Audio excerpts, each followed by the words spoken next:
नमस्कार साथियों। सीटेट परीक्षा 10 जनवरी का पेपर आज हुआ।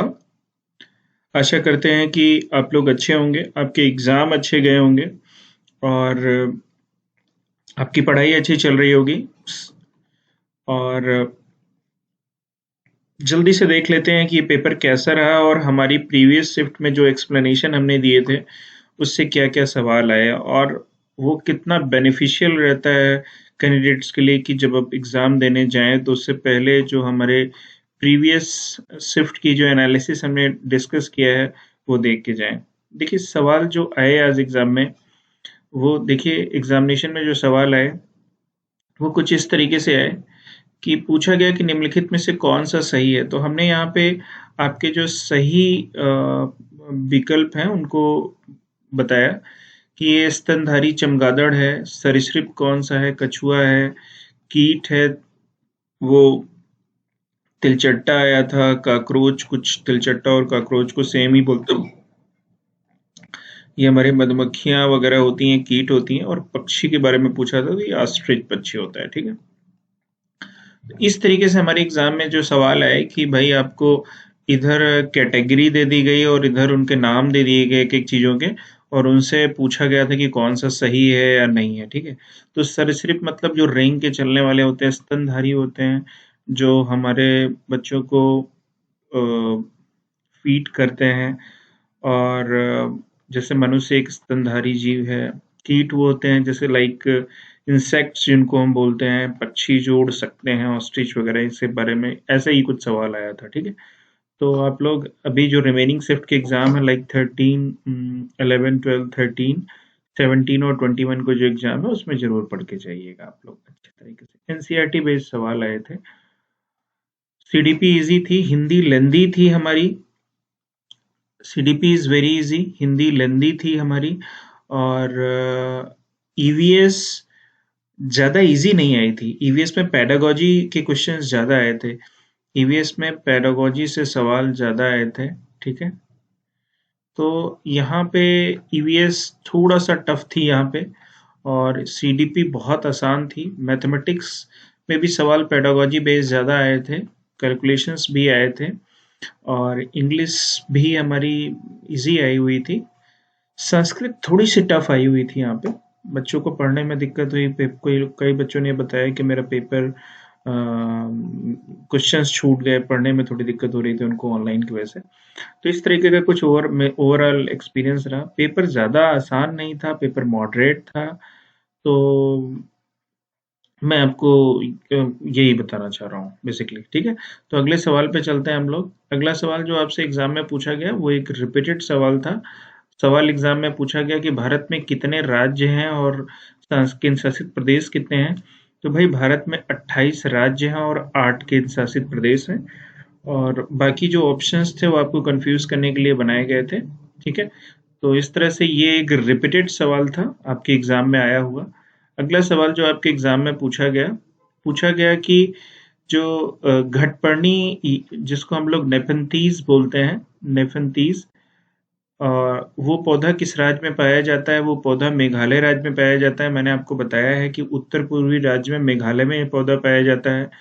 पहाड़ी इलाकों में पाया जाता है। नाइट्रोजन की कमी की वजह से ये चूंकि इसकी सुराही नुमा चोंच होती है, कुछ इस तरह से इसकी पत्तियां होती हैं, ठीक है? लाइक इस तरह से पत्तियां होती हैं और कुछ आवाज सुगंध निकालता है, आवाज टाइप की और उसमें कीट मक्खी ये सारी चीजें अपने आप आ जाती है। नाइट्रोजन की कमी होती है जहाँ पे और थोड़ा नमी वाला एरिया जहाँ होता है वहाँ पे ये पौधे उगते हैं। इनको कीटभक्षी पौधे इसीलिए बोला जाता है और ये हमारे मेघालय में पाए जाते हैं।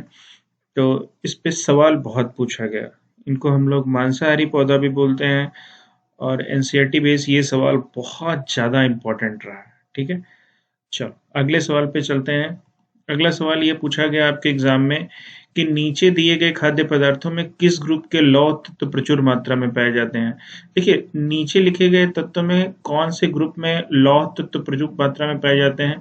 तो देखिए आंवला, पालक और गुड़ जो है ये जो हमारा ग्रुप था इसमें लौह तत्व प्रचुर मात्रा में पाए जाते हैं। आयरन, जो हमारा आयरन होता है, ये उसकी अधिकता होती है इनमें। और मैं आपको बता दूं कि आयरन की कमी से कौन सा रोग होता है, वो एनीमिया का रोग होता है।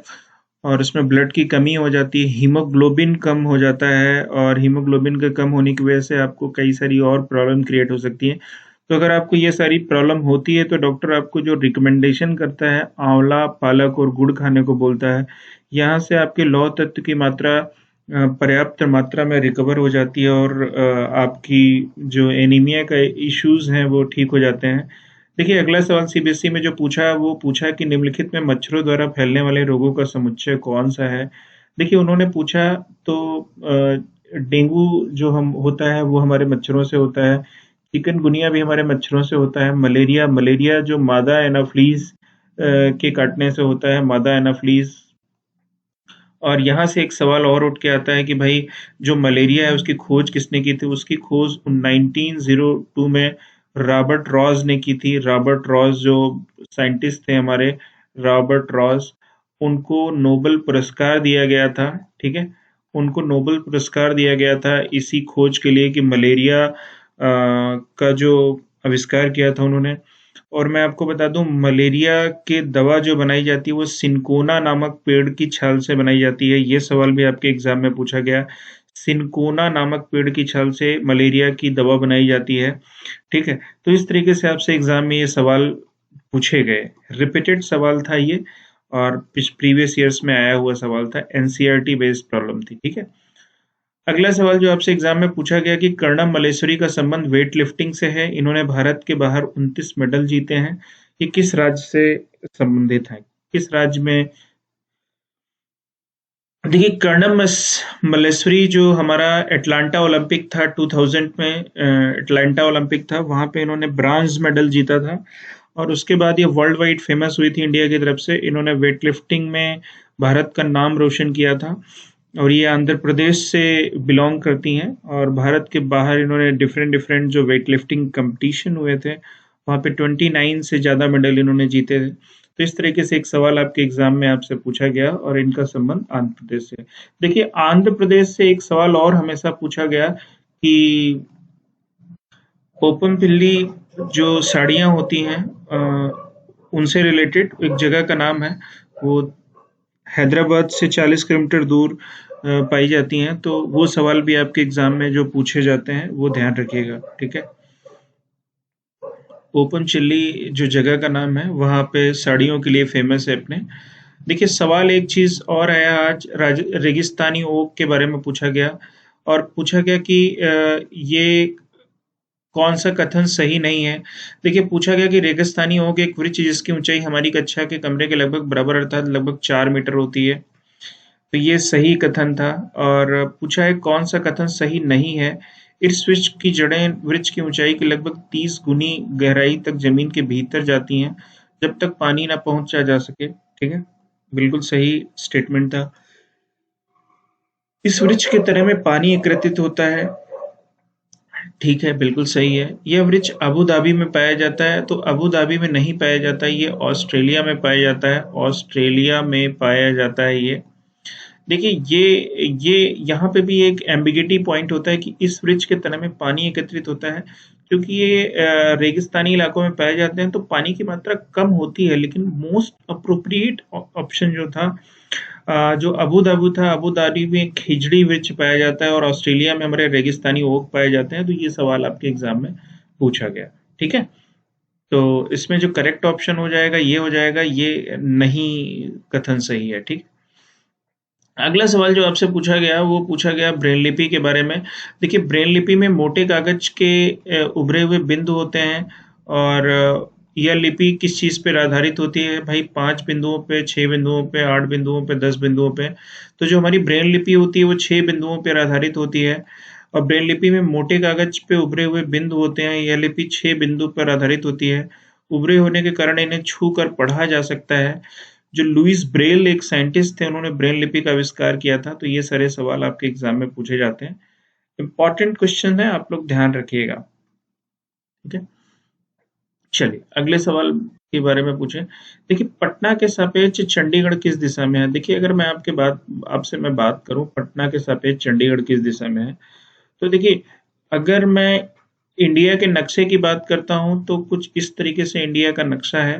ठीक है, और ये हमारा, ठीक है, यहाँ पे हमारा थोड़ा सा अच्छे से नक्शा नहीं बन पाया है क्योंकि इतनी प्रैक्टिस नहीं होती। अगर मैं यहाँ पे बात करूँ तो यहाँ पे हमारा पंजाब है, और पंजाब की जो राजधानी है वो चंडीगढ़ है। और ठीक है, यहाँ कहीं हमारा बिहार है, और बिहार की राजधानी हमारी पटना है। ठीक है, तो मैं यहाँ बिहार है, यहाँ पे पंजाब है। पंजाब, पटना के सापेक्ष चंडीगढ़ किस दिशा में है? अगर मैं यहाँ की बात करूँ, देखिए ये, तो मैंने आपको बताया ऊपर की दिशा उत्तर होती है, नीचे की दिशा दक्षिण होती है, इधर दाएं साइड हमारा पूरब होता है, इधर पश्चिम होती है। तो अगर हम पटना से चंडीगढ़ जाना चाहें तो ये डायरेक्शन हमारी होगी, ये डायरेक्शन। तो ये कौन सी डायरेक्शन? उत्तर और पश्चिम, उत्तर पश्चिम डायरेक्शन। ठीक है, तो इस तरीके से आपके एग्जाम में जो सवाल आए थे मैप से रिलेटेड। ठीक है, अब देखिए अगला सवाल जो पूछा था कि एक कौन सा पक्षी है जो गर्दन नीचे नीले रंग की होती है और सिर पे ताज होता है? वो हमारा मोर है, जो भारत का राष्ट्रीय पक्षी है। और ये हमारे इको फ्रेंडली होता है, और बहुत ज़्यादा वनों में पाए जाते हैं, और इनका जो नृत्य होता है उसको देख के बहुत अच्छा लगता है। तो इस तरीके से कुछ हमारे सवाल आए आपके एग्जाम में।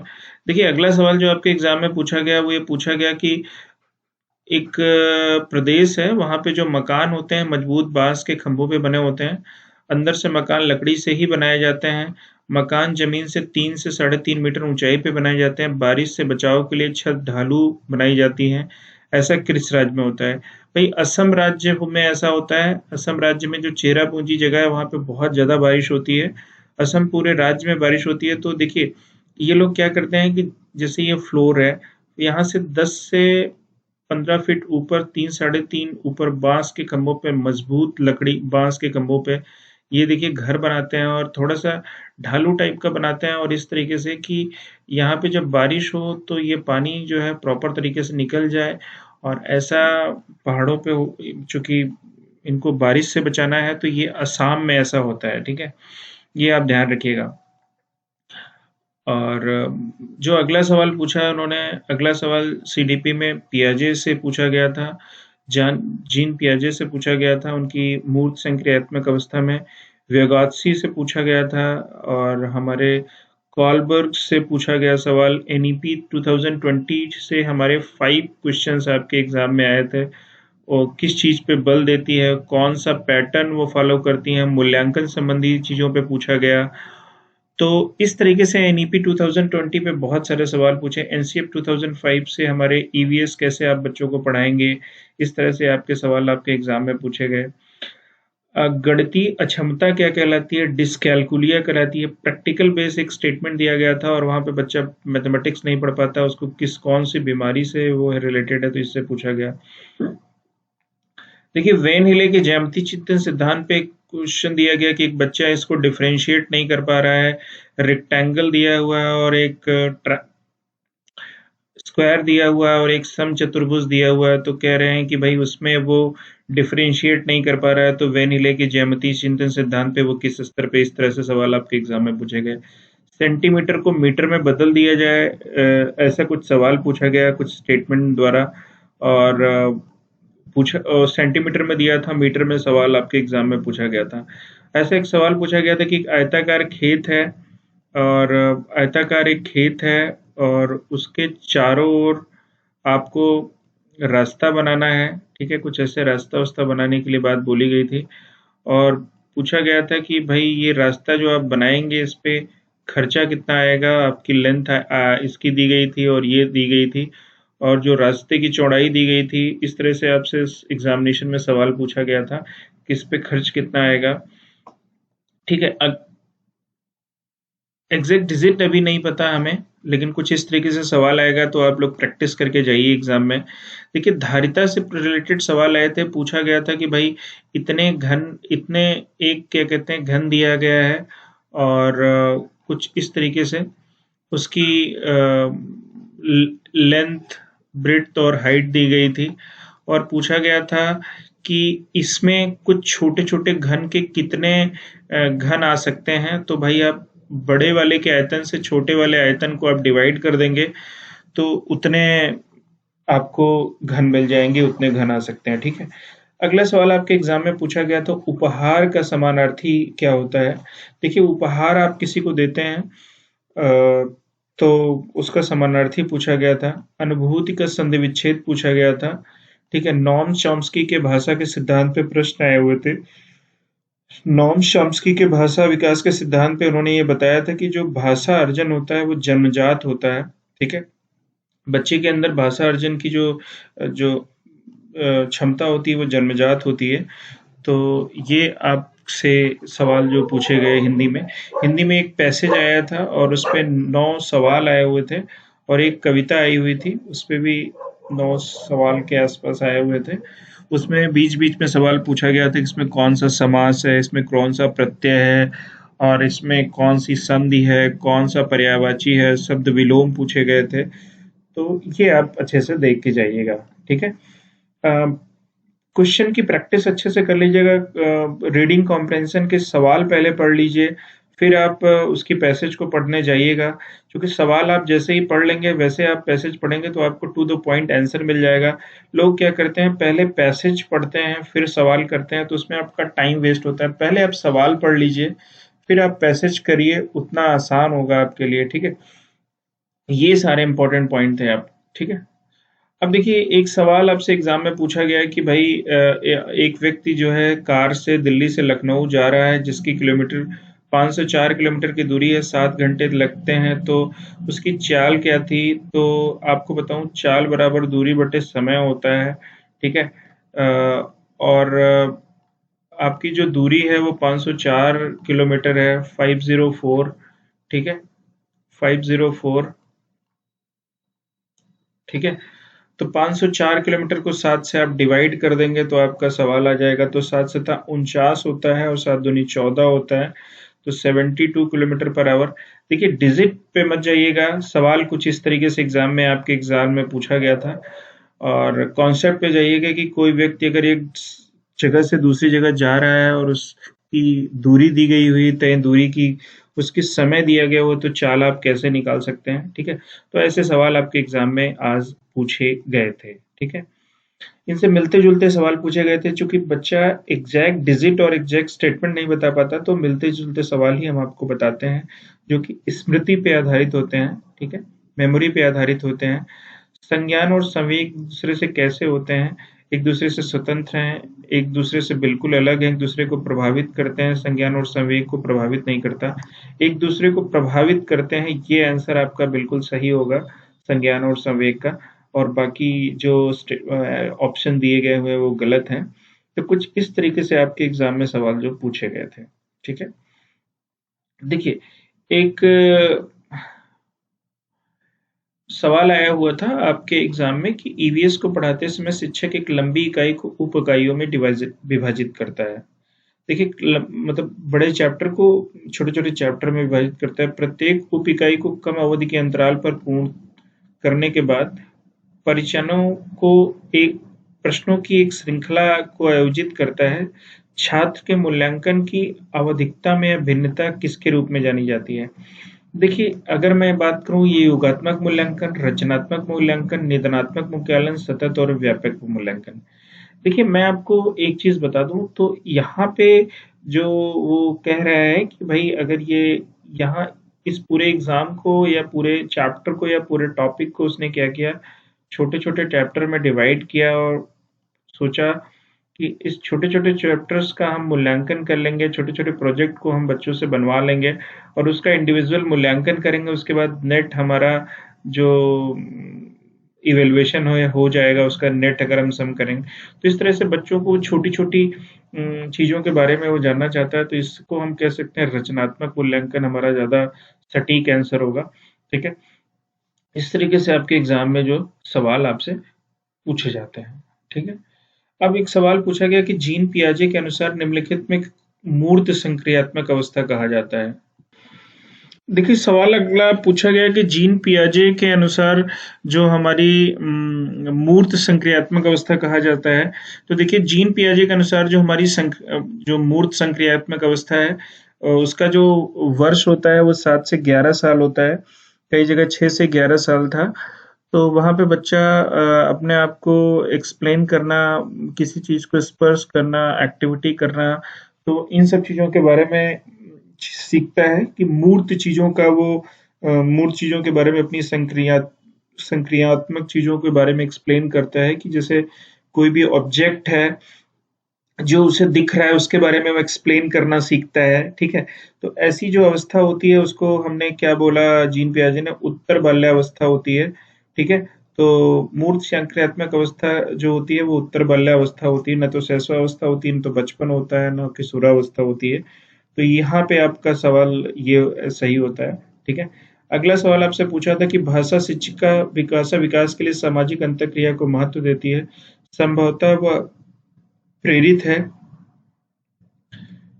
ठीक है? सामाजिक अंतःक्रिया को महत्व देती है, संभवतः वह प्रेरित है स्किनर से, पल्लव से, चॉम्स्की से, वेगोत्स्की से, ठीक है? तो इसका आंसर आप लोग समझ सकते हैं कि क्या होगा।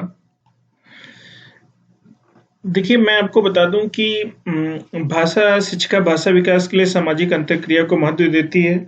उसके लिए मैं आपको कुछ स्टेटमेंट्स बताता हूँ। सोवियत रूस के एक मनोवैज्ञानिक थे, लेव वागोत्स्की, ने बालकों के सामाजिक विकास से संबंधित एक सिद्धांत का प्रतिपादन किया। इस सिद्धांत में उन्होंने बताया कि बालक के हर प्रकार के विकास में उसके समाज का विशेष योगदान होता है।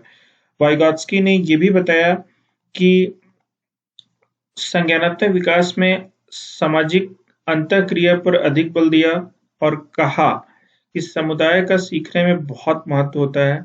सामाजिक सीखने की प्रक्रिया विकास के पहले ही आरंभ हो जाती है। व्यक्तिगत विकास को भी सामाजिक विकास के बिना नहीं समझा जा सकता। व्यक्ति की उच्च मानसिक प्रक्रिया की उत्पत्ति भी सामाजिक प्रक्रिया से होती है। उन्होंने ये बात जो बोली, उन्होंने कहा कि बालक के हर प्रकार के विकास में उसके समाज का विशेष योगदान होता है। हर प्रकार के विकास में। तो ये किससे प्रभावित थी? व्यगात्सी से, ठीक है? ये वेरी इंपॉर्टेंट क्वेश्चंस जो आपके एग्जाम में आया था, ठीक है? अगला सवाल पूछा कि एक सालार जी हैं, वो मुंबई से एक पत्रकार हैं, उन्होंने भागलपुर से बाढ़ की रिपोर्ट संग्रहित करने के लिए कहा गया और वो किस दिशा में यात्रा कर रहे हैं? अगर मैं आपको बताऊं तो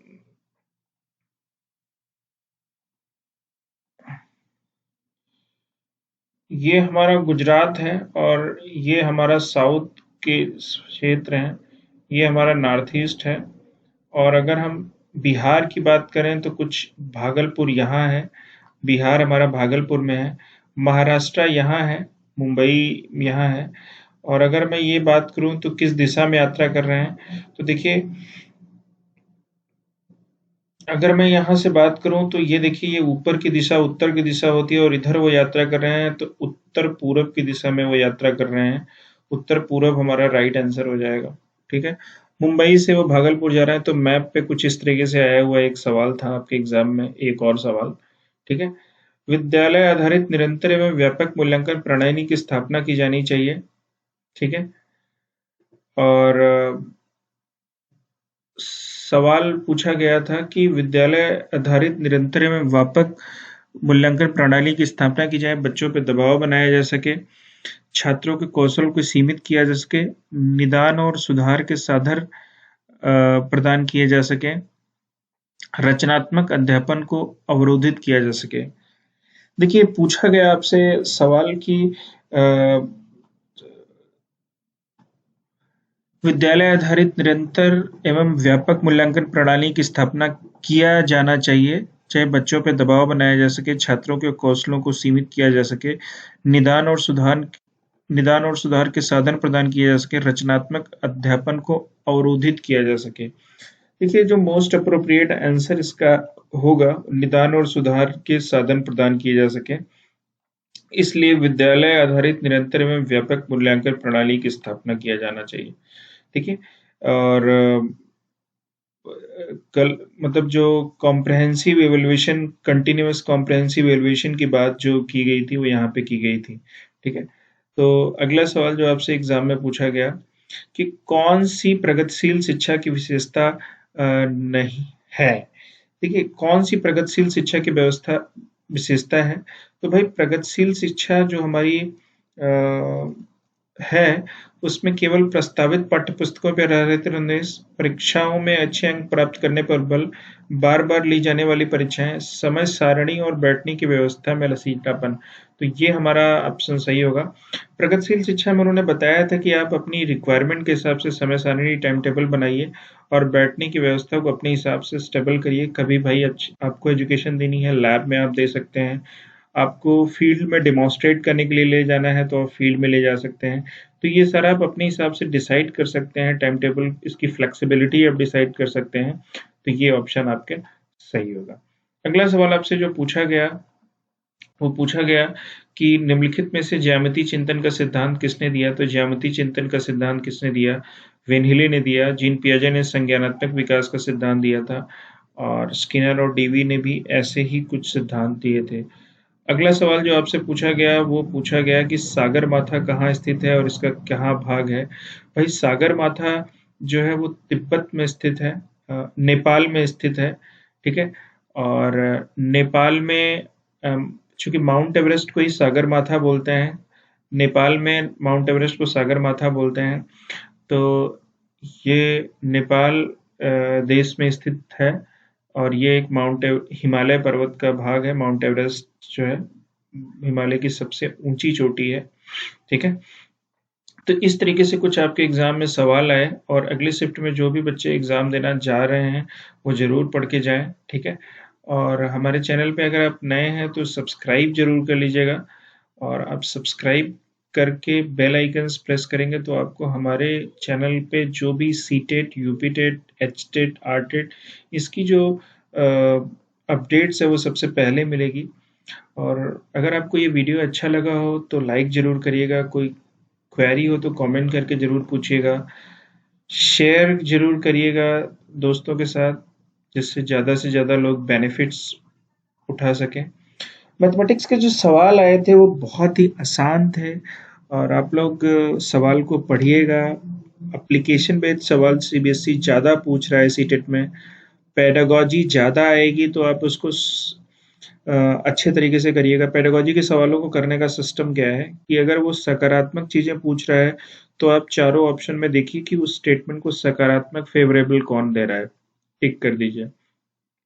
अगर नकारात्मक चीजें पूछ रहा है तो उन चारों स्टेटमेंट्स को पढ़िए। जो नकारात्मक स्टेटमेंट आ रहा है, नेगेटिव स्टेटमेंट आ रहा है, उसको टिक कर दीजिए। आपका सवाल कभी गलत नहीं होगा बट आप कॉमन सेंस को जरूर ध्यान रखिए, इस आपसे एग्जामिनर क्या पूछना चाह रहा है, ठीक है।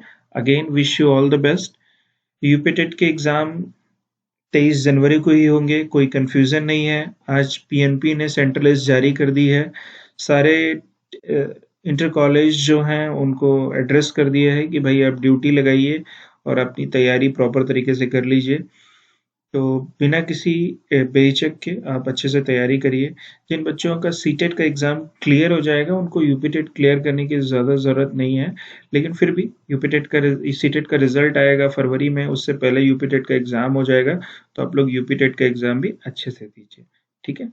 Okay, wishing you all the best.